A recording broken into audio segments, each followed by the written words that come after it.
Maasai,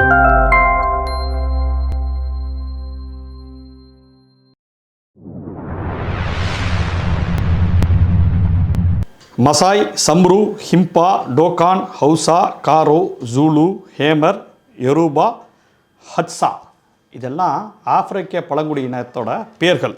இப்போயுமே இந்த பழங்குடியினங்கள்லாம் இருக்காங்க. இது எந்த புத்தகத்தில் வருதுன்னு பார்த்தீங்கன்னா, சவானாவின் வேர்கள், ஆப்பிரிக்க பழங்குடிகளின் வாழ்வும் போராட்டமும், தீபா ஜெயபாலன் வந்து எழுதியிருக்காங்க. பாரதி புத்தகாலயத்தோட வெளியீடு. சரி, இந்த புத்தகத்துக்கு ஒரு முன்கதை ஒன்று இருக்குது. இது வந்து மாற்று இணையதளத்தில் கட்டுரை தொகுப்பாக வந்துருந்துச்சு. அதுக்கப்புறம் வந்து புத்தகமாக பண்ணுறப்ப இதில் வந்து சில புனைவுகளை சேர்த்து, அதாவது 10 கட்டுரைகளை லைட்டாக கண்ணு காது மூக்கெல்லாம் வச்சு ஒரு புனைவாக மாற்றி சில சிறுகதைகளை 10 சிறுகதைகளை கொடுத்து அதன் மூலமாக அந்த மக்களோட வாழ்வும் வரலாறும் பேசப்பட்டுச்சு அப்படிங்கிறது தான் ரொம்ப முக்கியமான விஷயம் இருக்குது. ரொம்ப அழகாக ரொம்ப நேர்த்தியாக எழுதியிருக்காங்க, நல்லா கோர்வையாக எழுதியிருக்காங்க. அதே நேரத்தில் இது வந்து என்னென்னா 96 பக்கங்கள் கொண்ட புத்தகமாக இருந்தாலும் இதை ரீட் பண்ணிங்கன்னா ஒரு 1.5 மணி நேரம் 2 மணி நேரத்தில் ரீட் பண்ணி முடிச்சிடலாங்கிறது லெவலில் எளிமையாகவும் இருக்குது இந்த புத்தகம் அப்படின்ட்டு சொல்லணும். சரி, இந்த புத்தகங்களில் இருக்கக்கூடிய ஒவ்வொரு இது இருக்குல்ல, நம்ம வந்து ஆப்பிரிக்கா பழங்குடியின மக்களோட வாழ்வுக்குள்ளேயே போயிட்டு வந்துடும் தான் சொல்லும். அங்கே வந்து எப்படி இந்த 10 கதைகளையும் இணைக்கக்கூடிய புள்ளி ஒன்று இருக்குது. அந்த புள்ளி தான் உலகத்தில் இருக்கக்கூடிய பழங்குடியின மக்கள் காடுகளை பற்றி கதை இருந்தாலே ஒரு டெம்ப்ளேட் ஒன்று இருக்கும். இப்போ நீங்கள் பார்த்தீங்கன்னா கவுடோடியாக இருக்கட்டும், சோழகர் தொட்டியாக இருக்கட்டும், கானகனாக இருக்கட்டும், ஆனைமலையாக இருக்கட்டும், இந்த கதைகள் எல்லாமே பழங்குடியின மக்கள் இருக்காங்கல்ல, நம்ம தமிழில் நம்ம இதெல்லாம் படித்த முக்கியமான கதைகளாக இருக்கும். காடோடிலாம் இந்தோனேசியாவில் இருக்கக்கூடிய காடுகளை பற்றி சொல்லக்கூடிய கதைகள். சோழர் தொட்டி உங்களுக்கு தெரியும், வீரப்பன் அந்த காடுகள். ஆனைமலை வந்து கோவை கிட்ட பொள்ளாச்சி கிட்ட இருக்கக்கூடிய காடுகள். இந்த மாதிரியான காடுகளில் பழங்குடியின மக்கள்லாம் எப்படி விரட்டப்படுறாங்க, எப்படி அது வந்து என்னவா யூஸ் பண்ணப்படுது, அந்த காடு வந்து எப்படி ஒரு என்டர்டெயின்மெண்ட்டுக்கும் ஒரு சுற்றுலாத்தலம்ங்கிற பேரில், இல்லை காட்டை பாதுகாக்கிறேன், விலங்குகளை பாதுகாக்கிறேன், இது வந்து டைகர் ரிசர்வ் ஃபாரஸ்ட்டு இப்படி சொல்லி தான் உலகெங்கும் வந்து அமேசான் காடு வரைக்கும் இதுதான் உலக லெவலில் அரசியல் அப்படின்ட்டு சொல்லலாம். நம்ம நார்த்தில் ஸ்டெயின்சாமி மாதிரியான ஆட்கள் வந்து போராடினது இதுக்கு தான். இங்கேயுமே பல நிறுவனங்கள் பழங்குடி மக்களுக்காக போராடினது இது ஃபுல்லாகவே இந்த அரசியலை பேஸ் பண்ணது தான்.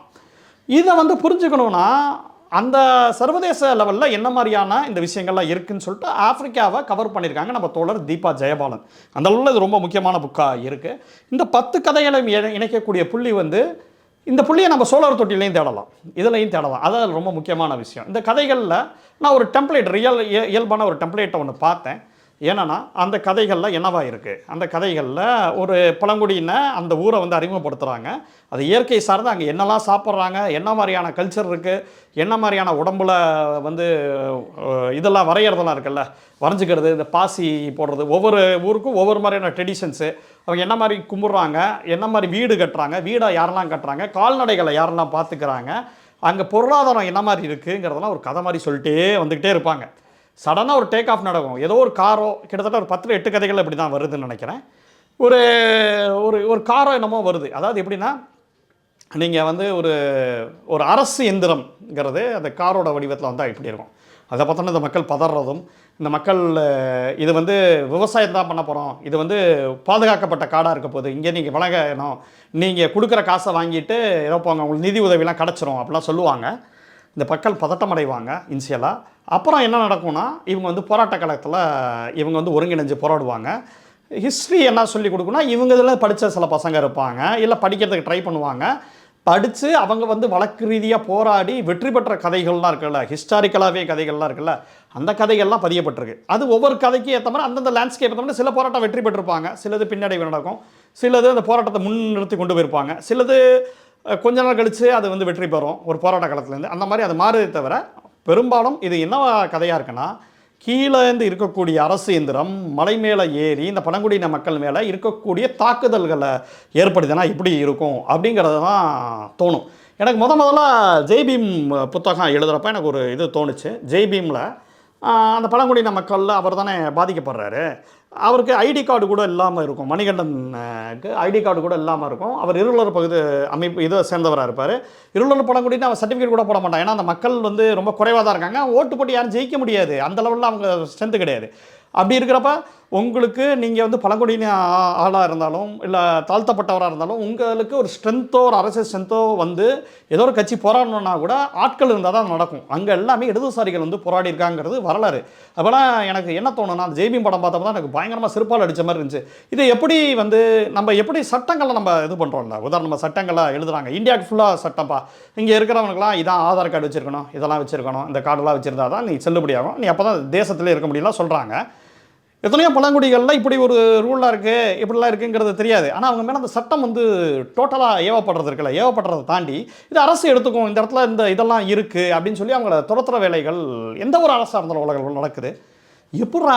எப்படா நீங்களாம் ஒரு அரசுன்னு ஒருத்தர் சூஸ் பண்ணுறீங்க, அந்த அரசுலையும் பார்த்தீங்கன்னா அத்தனை பேர் ஓட்டு போடுறாங்களா? அவங்க 25% பேர் ஓட்டு போட்டிருந்தா கூட, 75% பேர் மக்கள் உங்களுக்கு எதிர்த்தாப்பில் இருந்தால் கூட, ஸ்டில் நீங்கள் தான் அந்த எலெக்ஷனில் டாப்பில் இருந்தீங்கன்னா, ஒன்றில் இருந்தீங்கன்னா, நீங்கள் தான் அந்த அரசுக்கு வரீங்க. இவங்க ஒரு சட்டம்லாம் ஏற்றுறாங்க, அரசு ஏதோ சட்டம் ஏற்றுறது, அது மசோதாவாக வருது, சட்டமாக மாறுது. சட்டமாக மாறுறப்ப இந்த மக்கள் எல்லாத்துக்கும் உண்டான விஷயங்களை கேள்விக்குறியாக்குது. நம்ம இதை வந்து நம்ம அப்படியே சிஏஏ, என்ஆர்சி இந்த மாதிரி சட்டங்களோட கூட நம்ம பொருத்தி பார்க்கலாம். சடனாக நீங்கள் ஏதோ ஒரு நாள் உங்களை வந்து இல்லைங்க இந்த ஐடி கார்டு இல்லை, அந்த இது இல்லை, இது அது மேட்ச் ஆகலை, உங்கள் பேர் வந்து ஏதோ ஒரு இடத்துல சி வந்து மிஸ் பண்ணிட்டீங்க, அப்போ நீங்கள் குடிமகனே இல்லைன்னு சொன்னால் எப்படி இருக்கும்? எனக்கு தாண்டா ஐடி கார்டு, இதில் இவங்க நம்ம வெரிஃபை பண்ணுறேன்னு சொல்லிட்டு 1008 டார்ச்சர் பண்ணுறாங்களே. இப்போ சாதாரண ஆட்களுக்கே இவ்வளவு விஷயமான வேலிடேஷன்ஸ் வந்து இருக்குது. நம்ம வந்து பணத்தை வந்து பேங்க்குகளில் போடுறோம், பேங்க்குகள் வந்து நம்மக்கிட்ட கேஒய்சி அப்படின்னு கேட்குறாங்க, அதெல்லாம் தப்பு இல்லை, சரி உங்கள் நோ யுவர் கஸ்டமர் அப்படிங்கிறாங்க. சரி என் பணத்தை தான் நான் போட்டு வச்சுருக்கேன், அதில் தான் அவன் பேங்க் இயங்குது, நீ என்றைக்காவது மூடிட்டு போனால் கூட எங்களுக்கு தெரியாது, நீங்கள் நாளைக்கு யாருக்காவது ஒருத்தருக்கு வரா கடன் தான் அம்பானிக்கா அதனைக்கே கடன் கொடுத்துட்டு எங்களுக்கு வட்டி ஏற்றினா கூட அதெல்லாம் எங்களுக்கு புரியாத லெவலில் தான் நாங்கள் ஓடிக்கிட்டு இருக்கோம். ஆனால் எங்களை கூட்டு வந்து இந்த இதை கொண்டு வா, அந்த இதை கொண்டு வா, இல்லைன்னா நீ வித்ட்ரா பண்ண முடியாது, இதை பண்ண முடியாதுன்னு சொல்லி 1000 ரீசன் போடுவாங்கல்ல. அப்போலாம் எனக்கு ரொம்ப ஆச்சரியமாக இருக்கும். நம்ம படித்தவங்களுக்கே இந்த மாதிரியான அத்தனை டாக்குமெண்ட்டு, இத்தனை விஷயங்கள் மெயின்டைன் பண்ணுறது, இது வேண்டியது உன் லேண்ட் இல்லைன்னா நீங்கள் என்ன பண்ணுவீங்க? இதெல்லாம் நம்மளாக வச்சுக்கிட்டது.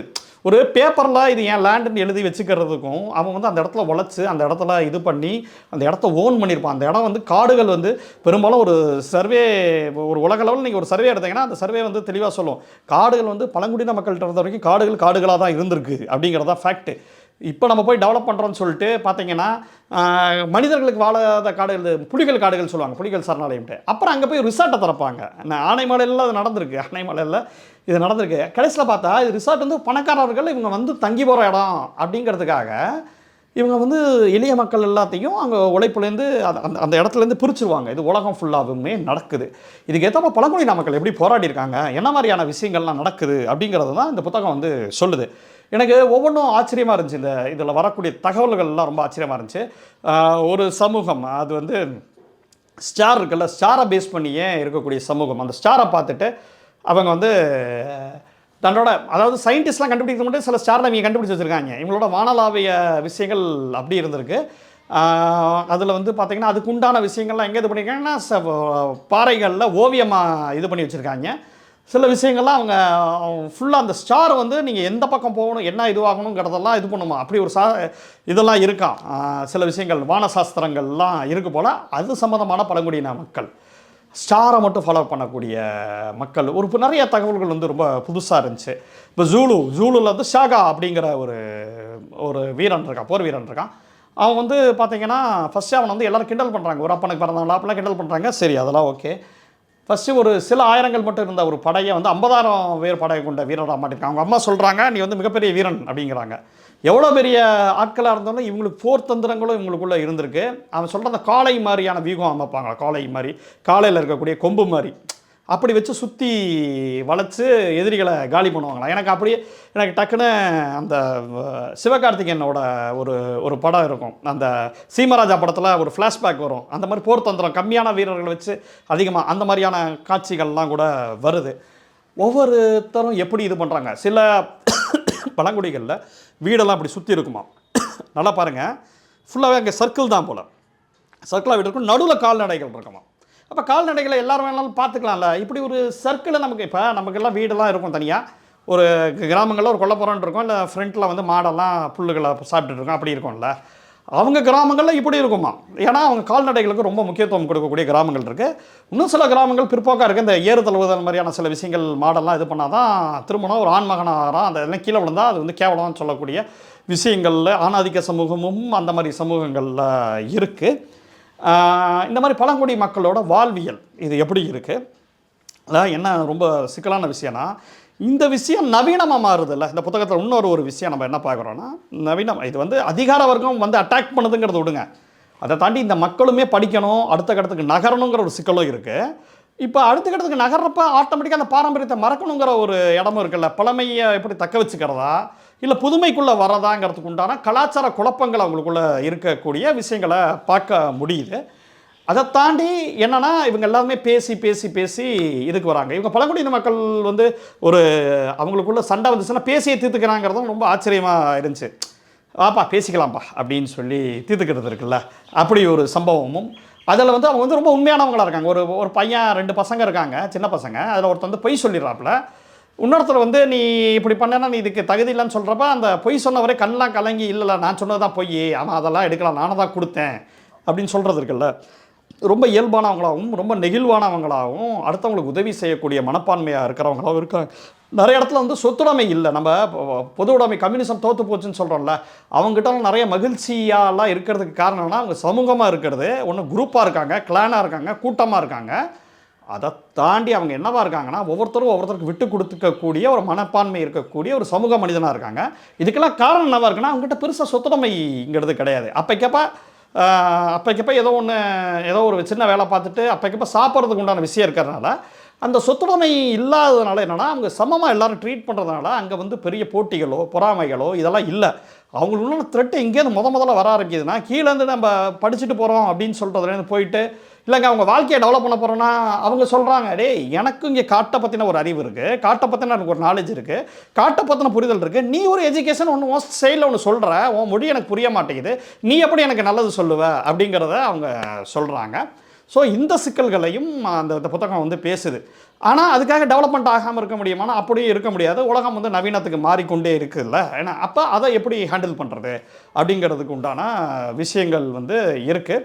உண்மையிலேயே அதாவது ஒரு இடத்துல வரும், அதாவது எப்படின்னா நீங்கள் வானத்தை பார்த்தே இருக்கலாம், ஆனால் உங்கள் கால்கள் வந்து தரையை நோக்கி இருக்கணும் அப்படிங்கிறது எவ்வளோ ரொம்ப அற்புதமான கவித்துவமான வரிகளாக எனக்கு பட்டுச்சு. எக்ஸாக்டாக இந்த வேர்டு தான் இருந்துச்சான்னு தெரில, நான் நினைவுலேருந்து சொல்கிறேன். அப்போ வேர்களை நோக்கி போகுது இருக்குல்ல, அந்த சவானாவின் வேர்கள்ங்கிறதுக்குள்ள அந்த வேர்களில் என்னவா இருக்குது அப்படிங்கிற ஒரு விஷயம் வந்து இதில் இருக்குது. இதில் என்னென்னா ஆஃப்ரிக்காவோட இதுன்னா பார்த்தீங்கன்னா இதில் வந்து நபீபியாவோட இது வருது, கென்யா வருது, எகிப்து வருது, நைல் நதி வருது, நைஜீரியா வருது. அது நைஜீரியாலாம் இஸ்லாமிக் ஒரு ஊரை பற்றி சொல்கிறப்ப அவ்வளவு வர்ணிப்பாக சொல்கிறாங்க. ஒரு இஸ்லாமிய ஊர் வந்து எப்படி இருக்குது, அங்கே பெண்கள் எப்படி இருக்காங்க, ஆண்கள் எப்படி இருக்காங்க, என்னவா இருக்காங்க, அந்த ஊர் எப்படி இருந்துச்சு, அந்த ஊரில் வந்து வெளியில் இருக்கக்கூடிய தாக்குதலுக்கு முன்னாடி எப்படி இருந்துச்சு, அதுக்கப்புறம் எப்படி இருக்குது, அதை போராடி எப்படி வந்து அந்த இதுலேருந்து எப்படி ஜெயிக்கிறாங்க. ரியலாக நீங்கள் ஹிஸ்டாரிக்கலாக இது எல்லாத்துக்கும் பின்னாடியும் ஒரு பெரிய பெரிய பெரிய வரலாறுகளும் இதுவும் இருக்குது. ஏன்னா ஒவ்வொரு மக்களையும் வெவ்வேறு விதமாக வந்து டார்ச்சர் பண்ணுறது இருக்குல்ல. அது நடக்குது. சில இடங்களில் வந்து அவங்கள அப்ரப்டாக வெளில தள்ளுறது நடக்குது. சில இடங்களில் கொஞ்சம் கொஞ்சமாக அவங்கள வெளில தள்ளுறதுக்கு உண்டான வேலைகள்லாம் அவங்களுக்கு நலத்திட்டங்கள்லாம் செய்கிறோம், இதெல்லாம் செய்கிறோம் அப்படிங்கிறதுக்கு உண்டான வேலைகள்லாம் நடக்குது. ஸோ இந்த மாதிரியான பல விதமான விஷயங்கள்லேருந்து இருக்கக்கூடிய காமனாலிட்டியான விஷயங்களும் இருக்குது இந்த புத்தகத்தில். நேரத்தில் ஸ்பெசிஃபிக்காக அந்த ஏரியாஸ்க்கு என்ன பிரச்சனை இருக்குது, அங்கே வந்து என்ன மாதிரியான தாது பொருட்களாக இருந்துச்சு, அவங்களோட போர் முறைகள் என்ன, உணவுகள் என்ன, ரொம்ப எளிமையான மனிதர்களாக தான் அவங்க வந்து இருக்காங்க.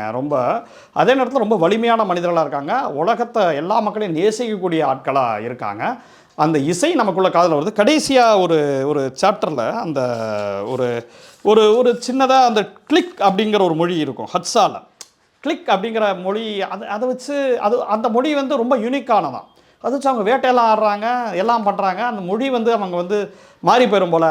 இவங்களுக்குள்ள என்ன ஒரு தாட் ப்ராசஸ்லாம் இருக்குன்னா, இந்த மொழியை அடைஞ்சிச்சுன்னா நம்ம அடையாளம் அலைஞ்சிரும்லன்னு யோசிக்கிறாங்க. கரெக்டு தானே? இப்போ நம்ம தமிழ்நாடு வந்து ஏன் கொஞ்சம் ரொம்ப சிறப்பான மாநிலமாக இருக்குன்னா, இந்தியா நம்ம உள்ள உடலை நமக்கு மொழிண்டான மொழி இருக்குது. ஆனால் அதில் இன்னொன்று இருக்குது, மொழி பெருமிதம் மட்டுமே. இந்த புத்தகம் படித்தோன்னு எனக்கு ஒரு கேள்வி இருந்துச்சு, மொழி பெருமிதமும் பழங்குடியின மக்களாகவும் இருக்கிறது மட்டுமே இதுவாயிருமா? உலகமே அப்டேட் ஆகிட்டு இருக்கு, அவங்க அப்டேட் ஆகலைன்னா அவங்க பின்தங்கி போயிடுவாங்கல்ல. இதை எப்படி பேலன்ஸ் பண்ண போகிறாங்க?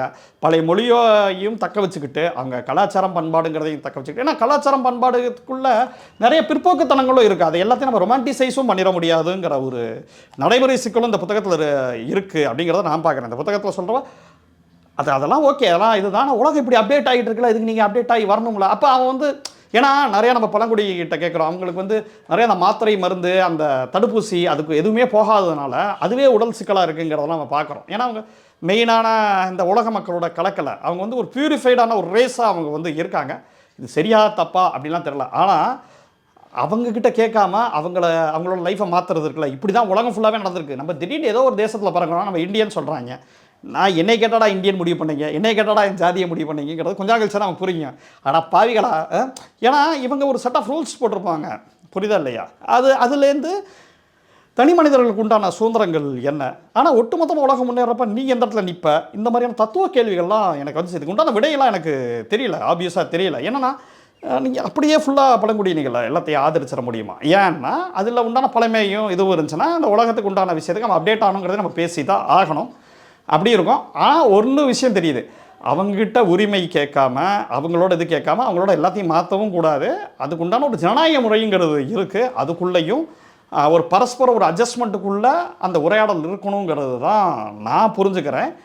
ஆனால் அப்படி அரசுகள் எந்த அரசுகளும் அப்படி இருக்காதுங்கிறது தான் கலை யதார்த்தத்தோட உண்மை. அதை தாண்டி ஒரு மக்கள் வந்து இதில் இன்னொன்று கற்றுக்கிட்டேன், எளிய மக்கள் அவங்களுக்கு எந்த வாசிப்புமே இல்லாமல் அவங்க ஒற்றுமையாக இருந்து ஒரு போராட்ட காலத்தில் நிறைய இடத்துல ஒருங்கிணைக்கிறப்பெல்லாம் நீங்கள் நம்ப மாட்டேங்க, அவங்க வெற்றியே பெற்றிருக்காங்க. அவ்வளோ பெரிய அரசு இந்திரமாக இருக்கலாம், அவன் ஏதோ பெரிய லாலாம் போடலாம், ஆனால் அந்த மக்களுக்கு அந்த லானா என்னன்னு புரியாமல் இருக்கலாம், வாசிப்பு புரியாமல் இருக்கலாம், இதெல்லாம் புரியாமல் இருக்கலாம். அதெல்லாம் மேட்டர் இல்லை. அதை தாண்டி ஒரு போராட்டம் பண்ணுறப்ப அவங்க வெற்றி பெற்றிருக்காங்கிறது தான் உலக அரசியல் நமக்கு சொல்லி கொடுத்தது அப்படின்னு பிடிச்சிருக்கிறேன். இந்த சவானாவின் வேர்கள் இருக்குல்ல, அது நமக்குள்ளேயும் டேய் பாஸ் தலையில் கால் வந்து தரையில் இருக்கட்டும் அப்படின்னு சொல்லுவாங்கல்ல, அது வந்து வெறும் வார்த்தை இல்லை, அது வந்து நம்ம வேர்களில் இருக்கட்டும். நீ எங்கேருந்து வந்தங்கிறத யோசிச்சு பாருன்னு நம்ம சொல்லுவோம் ஒரு தத்துவ ரீதியாக.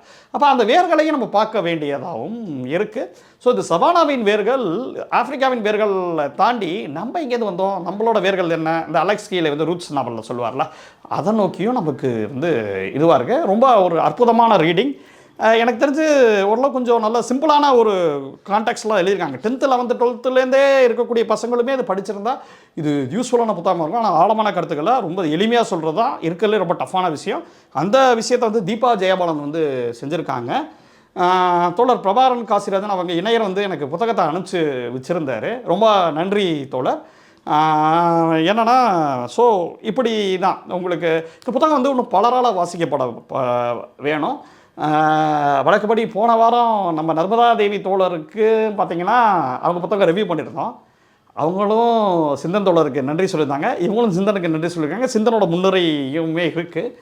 இவங்களுக்கெல்லாம் மென்டர் மாதிரி சிந்தன் தோழர் தான் நமக்குமே மென்டரு. ஸோ சிந்தன் தோழர் மென்டர்ஷிப்லேருந்து ஒருத்தவங்க எழுதுறாங்கிறப்ப நம்ம சங்கத்தை ஆளுங்கிறப்ப நம்ம வந்து இந்த புத்தகத்தை வந்து கண்டிப்பாக ஆதரிச்சே தரணும். அதுக்காக மட்டும் நாங்கள் ஆதரிக்கலை, அதை தாண்டி அவங்க எக்ஸ்ட்ரானரி உழைப்பை போட்டிருக்காங்க. அடுத்து ஒரு நாவல் வருதா, அது கண்ணா பொண்ணான்னு எழுதியிருக்காங்க தோழர், அதெல்லாம் நீங்கள் படிச்சிங்கன்னா வேறு லெவலில் ஆயிருவீங்கன்னு சொல்லி சிந்தன் சொல்லிட்டு இருந்தார். பார்ப்போம், அவங்க கண்டிப்பாக நல்லா சிறப்பாக எழுதுறதுக்கு உண்டான எல்லா பேஸும் இந்த புத்தகத்தில் தெரியுது அப்படின்னு தான் சொல்லுவேன். வாழ்த்துக்கள் தோழர்.